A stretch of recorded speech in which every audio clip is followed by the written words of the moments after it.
तो last episode के and पे हमने देखा था कि मिनिस्टर ऑफ रेवेन्यू जो होता है वो हमारे सोंगबे के पास जेल में जाता है। वहां पर जाने के बाद उसे कहता है कि लड़के तुम तो बिल्कुल भी नहीं बचोगे और उसके बाद मैं उस लड़की कमीनी को भी मार डालूंगा। जैसे वो इतनी बात करता है हमारा सोंगबे उसे कहता है कि मैं तो नहीं मरूंगा बल्कि मैं तुम्हें ढूंढ निकालूंगा। अगर तुमने राइमी के सर के एक बाल को भी टच किया तो फिर मैं तुम्हें ढूंढ निकालूंगा, तुम्हें और तुम्हारी फैमिली हर एक बंदे को एक एक करके मार डालूंगा जो भी यहाँ पर राइमी के साथ कुछ बुरा करने का सोचेगा। और साथ ही हमारा बेका जो होता है वहां पर उठकर खड़ा होता है और उसके ऊपर चला रहा होता है, लेकिन वो क्योंकि बंधा हुआ है इसी वजह से वो आगे नहीं बढ़ पाता। तो मिनिस्टर ऑफ रेवेन्यू से कहता है कि देखो तुम जहाँ पर एक छोटे से मॉन्स्टर की तरह हो, एक इंसान के भेष में तुम जहाँ पर एक भेड़िए की तरह हो। तुम्हें भी उस वक्त उस टुकड़ी के साथ वहां पर मर जाना चाहिए था, जनरल मोयोंग के साथ। अगर तुम मर जाते तो तुम्हारे लिए ज्यादा बेहतर रहता और तुम्हें यहाँ पर उस लड़की को अपनी आंखों से मरते हुए नहीं देखना पड़ता। लेकिन अब ये तुम्हारी गलती है, अब तुम्हारी वजह से वो लड़की भी यहाँ पर मरने वाली है। तुमने मेरे बेटे की जान ली थी, अब वो लड़की मरेगी। जबकि यहीं पर से नेक्स्ट सीन जो होता है मीटिंग रूम का दिखाया जाता है, जहाँ पर हमारे ग्रैंड मार्शल जो होते हैं उनके पास कमांडर आते हैं। तो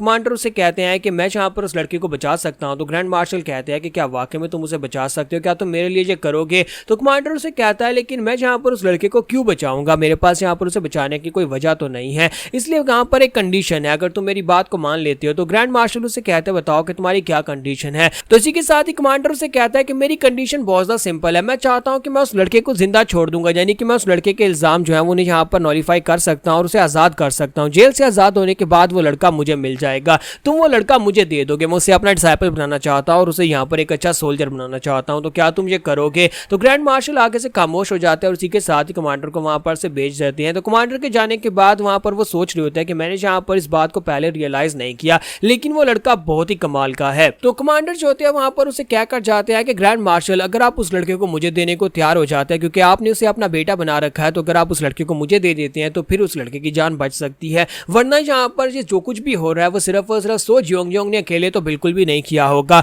मुझे लगता है कि जैंग मानसू उसके पीछे, और अगर वो लोग यहाँ पर इसके पीछे हैं तो वो उस लड़के को मार डालेंगे या फिर आपको भी नुकसान पहुंचाने की पूरी कोशिश करेंगे। ग्रैंड मार्शल उसे कहते हैं लेकिन एक बात तो बताओ कि तुम तो हमेशा यहाँ पर पॉलिटिक्स से दूर भागते हो, फिर अचानक से तुम यहाँ पर इस सब में इंटरेस्ट क्यों ले रहे हो? तो कमांडर उसे कहता है कि मैं ये अपने दोस्त के लिए कर रहा हूँ। तुम्हारा जनरल मोयोंग वो मेरा एक बहुत ही अच्छा दोस्त था, बल्कि वो मेरे भाइयों की तरह था। हम दोनों जब हमें फ्री टाइम मिलता था हम दोनों बैठकर पिया करते थे। अब जबकि वो उस लड़के को अपना छोटा भाई मानता था, तो मुझे लगता है कि मैं उसके छोटे भाई को बचाने के लिए इतना सब कुछ तो कर ही सकता हूँ। कमांडर तो वहां से चला जाता है। तो कमांडर के चले जाने के बाद हमारे मार्शल जो होते हैं वो बहुत ज्यादा गुस्से में होते हैं और कहता है कि मुझे लगता है कि जांग मासू सब के पीछे है, वो कमीना ये सब कुछ करवा रहा है और मैं जहाँ पर उस कमीने जांग मासू को बिल्कुल भी नहीं छोड़ूंगा, उसने मेरी फैमिली को नुकसान पहुंचाने की कोशिश की है। तो यहीं पर से नेक्स्ट सीन नोमान का दिखाता है कि नोमान छत के ऊपर खड़ा देख रहा होता है। मिनिस्टर ऑफ रेवेन्यू जब वहां पर जेल से बाहर निकलता है तो वो उसके ऊपर नजर रखकर खड़ा होता है और सोच रहा होता है कि शुक्र है कि उसने उस लड़के के पास जिसे यहाँ पर प्रिजन में बंद किया गया उसके पास यहाँ पर जैंग मासू के खिलाफ कोई भी सबूत नहीं है, वरना मुझे उस लड़की को भी ठिकाने लगाना पड़ता, वो भी जेल के अंदर।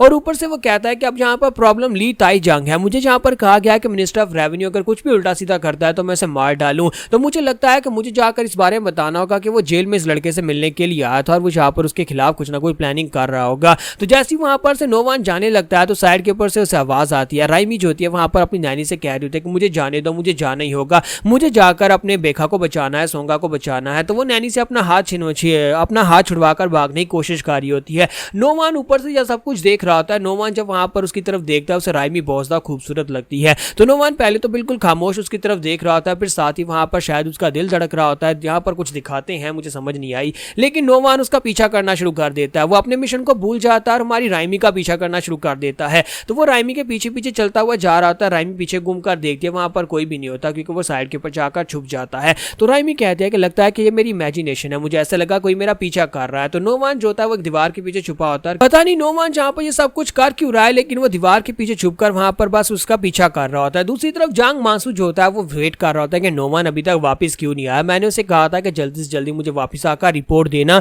वो कमीना मिनिस्टर जो कुछ भी कर रहा है। तो वो काफी गुस्सा आ जाता है और कहता है कि मुझे लगता है कि ये कमीना मुझे धोखा दे गया है। और इसी के साथ ही गुस्से में वो अपने प्याले को भी तोड़ देता है और साथ ही वो कहता है कि मुझे लगता है कि इस कमीने को यहाँ पर खुद ही मुझे ठिकाने लगाना पड़ेगा। जैंग मासू कहता है कि वो एक वैंडरिंग रोनिन था, यानी कि वो एक असैसिन है जिसे मैंने हायर किया था अपने काम के लिए। हालांकि वो अपने काम में काफी ज्यादा अच्छा है, लेकिन मुझे लगता है कि इस तरह की टास्क के लिए मुझे उसके ऊपर भरोसा नहीं करना चाहिए। वो पैसे के लिए किसी के सामने बिक सकता है और मुझे उसकी बैकग्राउंड के बारे में भी कुछ नहीं पता। नोवान के ऊपर ज्यादा भरोसा नहीं किया जा सकता। और इसी के साथ ही वो अपने एक साथी से पूछता है कि मुझे एक बात बताओ, सोंगबे की इंटेरोगेशन कंप्लीट हो गई या नहीं? तो वो कहता है रॉयल गार्ड इस वक्त उसे इंटेरोगेट कर रहे हैं और इंटेरोगेशन कल सुबह होने वाली है। तो ये बात सुनने के बाद उसे कहता है कि अब जबकि इंटेरोगेशन कल होने वाली है, इसका मतलब यह है कि कल से पहले जहां पर वो कमीना मिनिस्टर ऑफ रेवेन्यू जो है उसे मारने की कोशिश करेगा, और अगर वो उसे मारने की कोशिश करेगा तो फिर यहाँ पर वो खुद भी पकड़ा जाएगा। अगर वो पकड़ा गया तो मेरे बारे में सब कुछ बता सकता है, तो मुझे उस बेवकूफ को इससे पहले ही खत्म करना होगा। अब जबकि नो वन जहां पर अपने काम को पूरा नहीं कर सका तो फिर ये काम मुझे खुद करना पड़ेगा, और वो उठकर खड़ा हो जाता है और कहता है कि मेरी तलवार लेकर आओ। तो उसका साथी उसे कहता है कि सर माफ करिएगा, आपको तलवार क्यों चाहिए? तो वो उसे कहता है कि मैं इस काम को अब खुद अपने हाथ से करूंगा,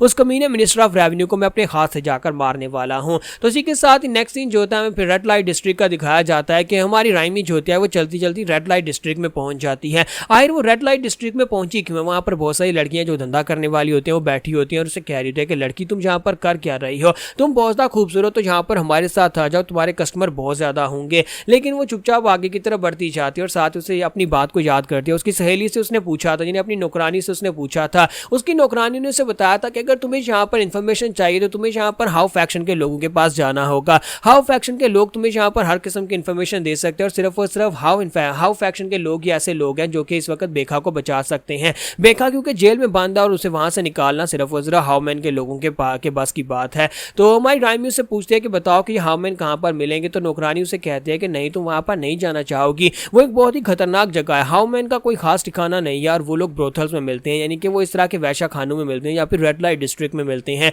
तो वो उसे कहते हैं लेकिन कौन से रेड लाइट डिस्ट्रिक्ट में? वो उसे कहते हैं कि तुम्हें वहां पर नहीं जाना चाहिए क्योंकि वो ऐसे लोग हैं जो कि कमीने घटिया लोग हैं, वो राइटियसनेस को बिल्कुल ही फॉलो नहीं करते, लेकिन वो लोग ऐसे लोग हैं जिनके ऊपर इल्जाम है, वो क्रिमिनल्स हो सकते हैं या फिर ऐसे लोग हो सकते हैं जो कि यहाँ पर गैंगस्टर्स हो सकते हैं, इसलिए तुम्हें उनसे जाकर बात नहीं करनी चाहिए। और वैसे भी वो आम लोगों से तो बिल्कुल भी नहीं मिलते, बिना पैसे और बिना पावर के तुम उनसे जाकर बात नहीं कर सकती। और ऊपर से क्योंकि वो रेड लाइट डिस्ट्रिक्ट में है तो क्या पता तुम उनके तक पहुंच ही ना पाओ, तुम्हारे वहां पर पहुंचने से पहले कोई तुम्हें वहां पर किडनैप कर ले और तुम्हें वैशाखाने में जाकर डाल दे क्योंकि तुम बहुत ज्यादा खूबसूरत हो। तो हमारी राइमी से कहती है कि तुम्हें परेशान होने की जरूरत नहीं है, मैं बाकी सब कुछ संभाल लूंगी। तो नौकरानी से कहती है कि तुम्हें वहां पर नहीं जाना, जबकि हमारी राइमी उठकर खड़ी हो जाती है और कहती है चाहे ये कितना ही खतरनाक क्यों ना हो लेकिन मैं अपने सोंगा को बचाने के लिए कुछ भी करूंगी, मैं जाकर हाउ फैक्शन के लोगों को ढूंढूंगी, चाहे मुझे यहाँ पर रेड डिस्ट्रिक्ट में क्यों ना जाना पड़े। तो वो रेड लाइट डिस्ट्रिक्ट में पहुंच चुकी होती है और वहां पर जाने के बाद सोच रही होती है कि मेरे पास और कोई रास्ता नहीं है, मुझे सोंगा को बचाना है। तो जैसे ही वो थोड़ा सा आगे बढ़ती है तो रेड लाइट डिस्ट्रिक्ट के जो मेन हाउस होता है उसके सामने जाने के बाद एक बॉडीगार्ड वहां पर खड़ा होता है, वो उसे पूछती है कि हाउ फैक्शन के लोग कहां पर मिलेंगे। तो बंदा उसे कहता है कि यंग मिस मुझे नहीं पता कि तुम यहाँ पर किसको ढूंढ रही हो, लेकिन यहाँ पर कोई भी हाउ फैक्शन से नहीं है, इसलिए चुपचाप यहाँ पर से चली जाओ। हाउ फैक्शन के लोग कोर्टेसियन हाउस में मिलते हैं, लेकिन इसका मतलब ये नहीं है कि वो हर कोर्टेसियन हाउस में मिलते हैं, वो यहाँ पर तो बिल्कुल भी नहीं है। लड़की तुम मुझे एक अच्छी फैमिली की दिखाई देती हो कि अगर तुम यहाँ पर किडनैप नहीं होना चाहती और तुम नहीं चाहती कि कोई यहाँ पर निठल्ला तुम्हें उठाकर ले जाए, तो इसलिए चुपचाप जल्दी से अपने घर वापस चली जाओ। ये रेड लाइट डिस्ट्रिक्ट है, ये लड़कियों के लिए सेफ नहीं है, तुम्हारी जैसी खूबसूरत लड़कियों के लिए तो बिल्कुल भी नहीं है, इसलिए चुपचाप वापस चली जाओ और अगर ढूंढे तो किसी और जगह के ऊपर जाकर ढूंढो जहां पर हाउमैन बिल्कुल भी नहीं है। जैसी माई राइमी वहां पर से पीछे मुड़ जाती है, इसी के साथ ही वहां पर से 4 यंग मास्टर्स निकलते हैं और वो पैसों की थैली लेकर उस बंदे के पास आते हैं और उसे कहता है कि अभी तुम उस लड़की के साथ क्या बात कर रहे थे, हमें जहां पर डिटेल में बताओ। तो जहां पर हमारी एपिसोड 18 का एंड करेंगे और नेक्स्ट एपिसोड में देखेंगे अब ये 4 कमीने यंग मास्टर्स कौन है और लेडी राइमी के साथ क्या होने वाला है।